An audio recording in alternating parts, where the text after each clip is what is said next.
Hi again, YouTubers. This is a review on the MAC 150 powder brush. This was requested by Lena Girl 1. She saw in one of my hauls that I had just purchased the 150, and if you've seen that haul video I had, actually the handle was loose on it. When you picked it up, you could feel it move. So I actually returned it to the MAC store and did get another one. Interesting note, they said that a lot of the 150s are the most commonly brought back brushes because of that. So if you have one, you might want to check it. I will put the costs on anything I'm speaking about here off to the sidebar because unfortunately on this one I didn't look it up beforehand, so sorry. This is the 150 brush. I think, if I remember, I'm not even going to try and guess on prices. So anyway, I'll put them over to the side. This is the 150 brush. It is what MAC considers to be their powder brush, their loose powder brush. It's pretty dense this way. It's pretty thick around, and it has a good tip up through here. Just to give you some ideas of some other ones that I have by MAC that I would tell you about that are ones that people have asked me how it compares to are the 129. Now the 129 is definitely much shorter and definitely shorter this way as well. It's not as thick going up and through. The 129 is more of what I would consider to be a blush brush. However, people have asked me how it compares to the 150. The 150 is a powder brush, a powder face brush. The 129 is a blush brush. So I would definitely not say they compare. The other brush people have asked me how it compares to is the 134.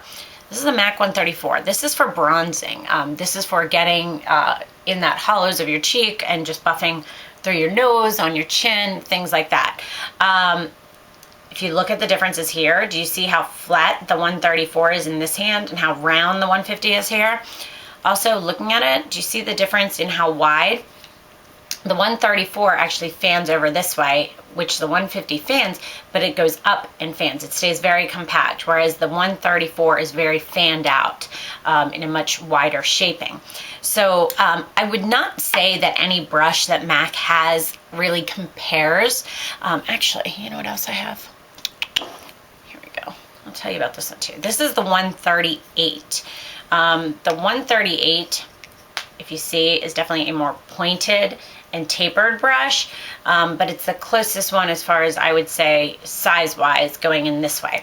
Two totally different things though, guys. But as far as the brush, it's the closest as far as density. So just to give you another one to refer to. The 150 is a brush in its own. It is a powder face brush. It is great for getting under the eye. It's for getting all over your face, for a loose powder, or even for like your Studio Fix powder. So if you take your Studio Fix powder and you just tap the brush into it, as you can see getting on the edge there, and then you're just kind of going over to clean up your face a little bit. By the way, the jury's still out on my hair. I think he cut it too short. Haven't quite decided yet. So anyway, sorry, off track. I would not say to use the 150 on like your MAC Mineralized Skin Finish Natural. I would say to stick with a buffer brush on that. And just to show you a little bit of the difference between a buffer brush, this is a 182. Do you see? Huge, huge difference, the size in these from a 150. So, actually here, while I'm at it, here's a 181. 181 is probably, but look how much shorter, keep in mind. But as far as density this way, is probably the closest one. So the 150 is a great brush to have if you are getting into collecting brushes, things like that. It's a great powder brush. It's great for finishing powders. If you use the Makeup Forever's HD powder like I do, this would be great for that. Just doing that quick buff over when you're done all of your makeup. But I would say that MAC does not have a comparable brush to the 150, hence the reason it is its own brush. However, I'm sure there are other brushes out there. Sephora, you know, actually Essence of Beauty that they sell at CVS has a brush that is fairly similar to this, the closest one I've seen. But the 150 is a brush in its own, and it's a great brush. So if you do like loose powder or compact powder to just brush lightly over your face, meaning you don't want to buff it in, this is the brush for that. So that's my review on the MAC 150. And if you have any questions, please put them below. Let me know if you want any information on any of the other brushes I've shown here.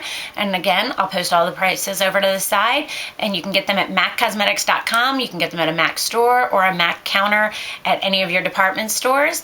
And if you have any questions, just let me know. Thanks so much, guys, and have a great day. Bye.